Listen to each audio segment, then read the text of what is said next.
Hey guys, this is Paulo with Meditation Amsterdam, and this is another video about meditation, mindfulness, and such things. And in today's video, I wanted to talk about a very interesting balance that we are trying to strike when we do meditation, which makes the practice effective. And it is both a way to make the practice effective, and it has to do with the outcome that we want to create in the mind eventually. And part of what we're trying to do when we meditate is we are trying to create a combination of qualities in the mind that is not typically there. So when a mind is uncultivated, we have these kind of opposing triangles, which I'm going to draw here in blue and red.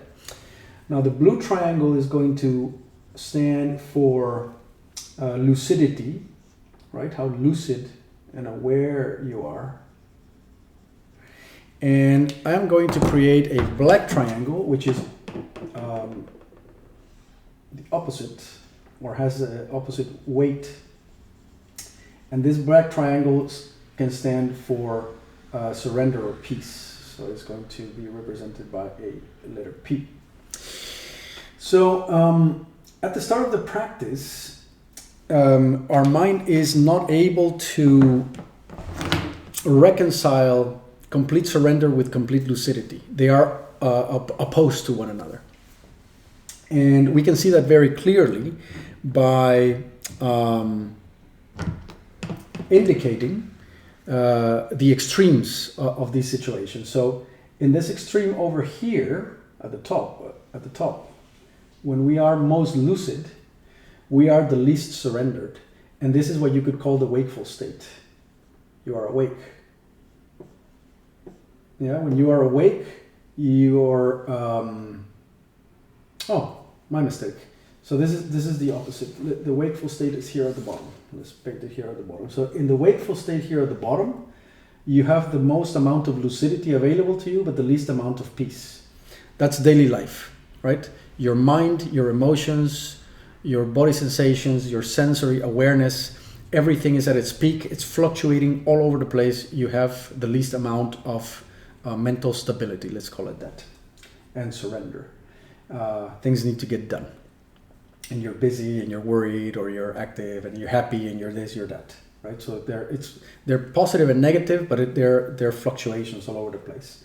So from a yogic perspective, that's the least amount of peace, but you have available to you the largest amount of awareness. So that would be the wakeful state. And the opposite is dreamless sleep. Dreamless sleep, in which the least amount of lucidity is available to you. You're gone, right? You're not quite there, but the mind is in complete, has subsided completely. There are no mental fluctuations going on. And what yogic guys and all these type of philosophies and practices found out is that what we want to have is we want to have the peace of the dreamless sleep state available to us, while at the same time being completely lucid and aware of it. Yeah. So we build a bridge between these two, and that bridge is called the practice of meditation. In meditation, we want to max out on lucidity and max out on surrender or relaxation at the same time. When we start the practice, that's not going to be possible. So when we start the practice of meditation, let's draw another little diagram here. We're going to notice that you have, once again, your lucidity here, and you have your surrender here, right? There's no overlap between those two. And you're going to notice that if you max out on surrender by, becoming super relaxed and anything goes, your lucidity starts to suffer, and you either get super bored or you start to fall asleep during meditation, right? So, again, you have these triangles still inverted and there's no overlap. The opposite is true. You try to max out on your lucidity, you become super aware, But by becoming super aware, all your thoughts and emotions start to hit you in the face, and your surrender starts to suffer, right? So you veer to the other side, or to the other end of that spectrum. Now, what we do is we use our power of taking a step back and observing that dynamic, and trying to be as lucid as possible and as surrendered as possible at the same time.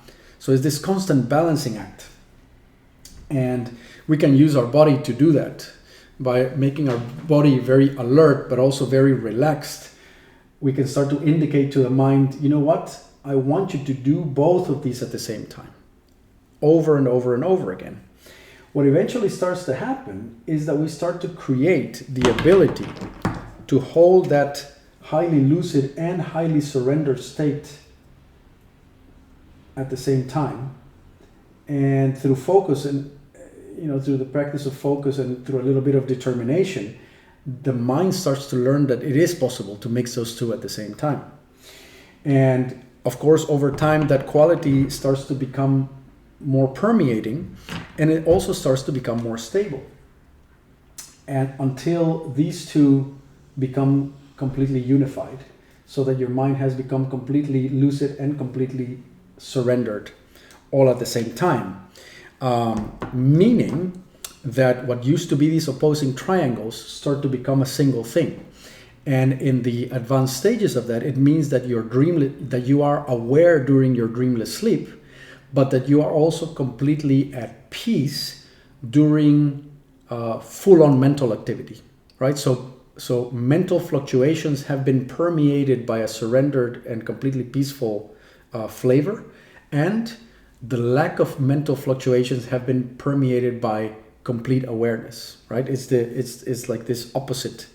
Opposite functions have become completely merged with one another, and they are no longer opposite or exclusive of one another, but you can have both at the same time. And that is the optimal mind, right? The optimal mind is always aware, but it's also always peaceful. And those, I would say that those qualities become independent of whether the mind is fluctuating or not. Yeah. So I hope that helps. I hope that also the indication about how to, using your body to invite those mental qualities is also something that you can take into your practice. It means that you need to be using your body to indicate to the mind, hey, I'm very aware, right? And in installing that quality, maybe you install a little bit of tension, and then you let go of that tension to also indicate to your mind, yes, I'm very aware, but at the same time, I'm completely surrendered about it. Or the other way around. I'm totally surrendered, but I'm surrendered in very present awareness, right? So you're trying to do this. You're trying to go against the grain of what those two triangles typically do. And in doing that, you start to create something else altogether, a certain combination that is typically not available to us in the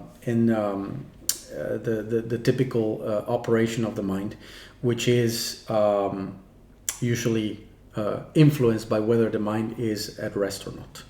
So I hope that helps. That was it. And I've been not making too many videos lately, but whenever something like this comes up, I'll just share it quickly, and hopefully that helps someone out there. Cheers.